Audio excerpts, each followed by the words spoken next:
लाल शर्मा प्रदेश के नए मुख्यमंत्री होंगे, ये इस वक्त की सबसे बड़ी खबर। भजन लाल शर्मा सांगानेर से विधायक हैं। भजन लाल शर्मा ब्राह्मण चेहरे, पहली बार चुनाव लड़े, या ये यूं कहें पहली बार जीते। इससे पहले नदबई से एक बार चुनाव लड़े थे, हारे थे। भजन लाल शर्मा सांगानेर से आने वाले, एक कहना चाहिए बड़े डाउन टू अर्थ नाम।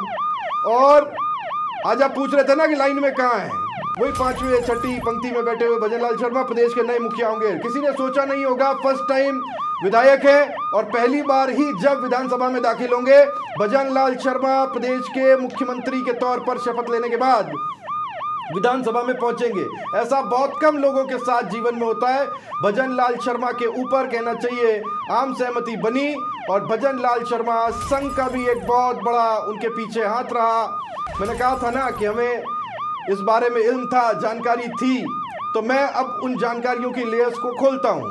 भजन लाल शर्मा को लेकर ये नाम बहुत ज़्यादा दिन पहले चलना शुरू नहीं हुआ, पिछले 2 दिन से इस बात की जानकारी मिलनी शुरू हुई और वसुंधरा राजे के कोर ग्रुप के भीतर से इस बात की जानकारी जब मुझे प्राप्त हुई तो इस बात पे लगभग पूरा यकीन कर लिया जाना था कि भजन लाल शर्मा मुख्यमंत्री होंगे।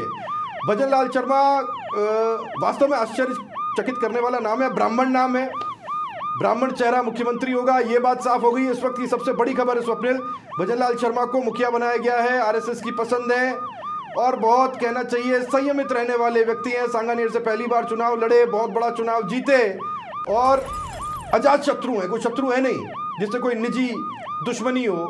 यही वजह ऐसी लगती है कि भजन लाल शर्मा का नाम मुख्यमंत्री के तौर पर तय कर दिया गया। ये इस वक्त की सबसे बड़ी खबर, ब्राह्मण मुख्यमंत्री। अब उप मुख्यमंत्री कौन होगा ये सवाल है, ये भी बताऊं, इसकी भी जानकारी हमारे पास है, लेकिन 2 मिनट में जब घोषणा हो जाएगी तब आपको बताएंगे। भजन लाल शर्मा राजस्थान के नए मुख्यमंत्री, अगले 5 साल राजस्थान की सत्ता को चलाने वाले भजन लाल शर्मा होंगे। ये वो नाम है जिनको राजस्थान के दूसरे हिस्सों में शायद ही कोई जानता हो। हम इसलिए जानते हैं क्योंकि एक पत्रकार होने के नाते, राजस्थान की राजनीति को पढ़ने के नाते स्वप्निल, हमने इनको देखा है, समझा है। नदबई से एक चुनाव लड़े थे, पिछली बार हारे थे, लेकिन इस बार अच्छा भरतपुर से आते हैं, ब्राह्मण नेता है, प्रोमिनेंट ब्राह्मण नेता हैं, भरतपुर के जिला प्रमुख भी रहे हैं बीजेपी के। पूर्वी राजस्थान से आते हैं। पूर्वी राजस्थान वो इलाका है, खासतौर पर अगर आप पूर्वी राजस्थान में एक वक्त था, और आप समझिए ये वो वक्त था जब ब्राह्मण राजनीति की तूती बोला करती थी।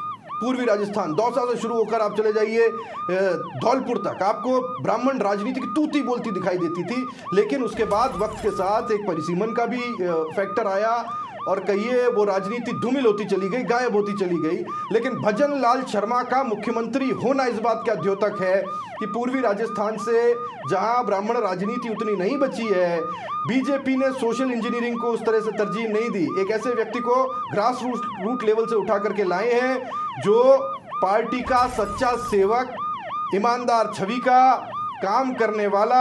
आज भी जब वो दाखिल हो रहे थे, आपने तस्वीरें देखी होगी भजन लाल शर्मा की, जब वो पार्टी दफ्तर में दाखिल हो रहे थे, हाथ जोड़कर धीमे धीमे आराम से आहिस्ता आहिस्ता वो पहुंचे।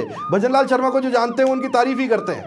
भजन लाल शर्मा की बुराई करने वाला आपको कोई मिल जाए ऐसा होगा नहीं, बहुत शांत चित्त के व्यक्ति हैं। आला कमान की भी तारीफें बटोरी थी। मैं याद दिलाना चाहता हूं, पूर्वी राजस्थान पर जब बीजेपी का फोकस बना इन 5 सालों में, कई महत्वपूर्ण आयोजन भरतपुर में किए गए, खासकर पार्टी की ट्रेनिंग का प्रोग्राम 3 दिन का वहां पर चला और इस तरह के आयोजनों की जिम्मेदारी भजन लाल शर्मा ने बखूबी निभाई थी।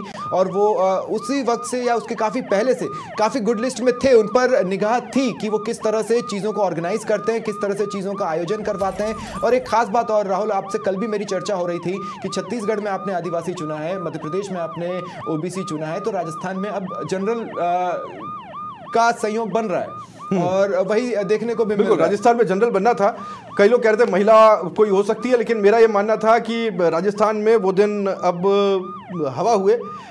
अब बीजेपी कम से कम इसको किसी अलग नज़रिए से, अलग चश्मे से देखने की कोशिश नहीं करेगी। वो एक ऐसे व्यक्ति को लेकर के आएगी जो ग्रास रूट लेवल का हो, जिससे सब लोग एक दूसरे, एक भजन लाल क्या नाम है, आप इसी भजन लाल से जोड़ करके एक नाम देखिए, भजन लाल सैनी। मुझे याद है बीजेपी में जब वो अध्यक्ष बनाए गए थे, गलत कर रहा हूँ साहब, मदन लाल जी सैनी थे, ये भजन लाल जी हैं। मदन लाल जी एक जैसे ही हैं, एक जैसा ही कलेवर है, एक जैसा काम करने का तरीका है, एक ही कुर्ते में काम कर लेते हैं, एक बंडी पहन करके मीलो चल लेते हैं। भजन लाल शर्मा राजस्थान के नए मुख्यमंत्री देखिएगा। अब आप भजनलाल शर्मा को देखिए, इनके चेहरे को देखिए और इस चेहरे को पहचानिए, क्योंकि ये प्रदेश के मुखिया के तौर पर होंगे। सबके चेहरे पर हंसी है।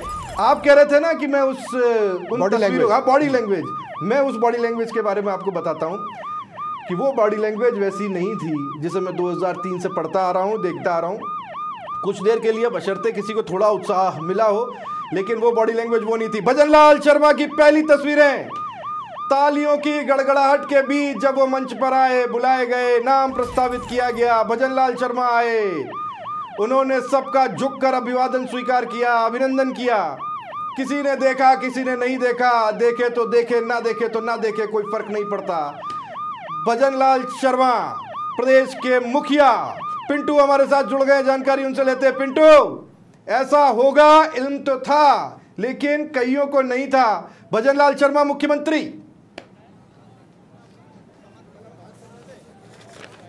देखिए, एक बार फिर बीजेपी ने चौंका दिया। जिस तरीके का फैसला किया, पहली बार विधायक बने और संगठन का आदमी। हमने पहले ही कहा था कि जो संगठन का आदमी होगा, जिसके संगठन में लगातार काम किया, संगठन का जो वफादार होगा, उसी को किसी को मुख्यमंत्री बनाया जाएगा। ये तय था किसी नए चेहरे को जिम्मेदारी मिलेगी, लेकिन नया चेहरा वो जो संगठन का प्रिय है, जिसने संगठन को समय दिया, संगठन को जिया है, और वो नाम था भजनलाल शर्मा, जो जिलाध्यक्ष रहे, 3 बार महामंत्री रहे, पहली बार विधायक बने और पहली बार में उनको मुख्यमंत्री की जिम्मेदारी दी गई। देखिए, भजनलाल शर्मा वो चेहरा है जो संगठन की रीति नीति में पूरी तरीके से रमे हुए हैं। भरतपुर जिले के जिलाध्यक्ष रहे, अशोक पन्नामी की टीम में महामंत्री रहे, सतीश पुनिया की टीम में महामंत्री रहे और सीपी जोशी की टीम में फिर महामंत्री रहे। लेकिन जिस तरीके से संगठन में वो रमे हुए थे, संगठन के कामकाज को जिस तरीके से सुबह पहले भाजपा मुख्यालय पहुंचते और देर रात तक लगातार संगठन के काम में जुटे रहे, वो इनाम इस कदर मिला। और एक बार फिर मैसेज जो हम बार बार कह रहे थे कि बीजेपी का फैसला सिर्फ चौंकाता नहीं है, ये चौंकाने वाला मीडिया में हो सकता है, लेकिन लाखों करोड़ों कार्यकर्ताओं को जो मैसेज आला कमान देता है कि जो भी संगठन के लिए काम करेगा, पार्टी के लिए दिन रात एक करेगा, उसे पार्टी पद से अर्श तक ले जाएगी, ये मैसेज आला कमान देता है। एक बार फिर वही मैसेज पीएम मोदी ने दिया है, जो संगठन के महामंत्री चंद्रशेखर जी के साथ मिलकर लगातार संगठन की योजनाओं को, संगठन के कार्यक्रमों को आगे बढ़ाए।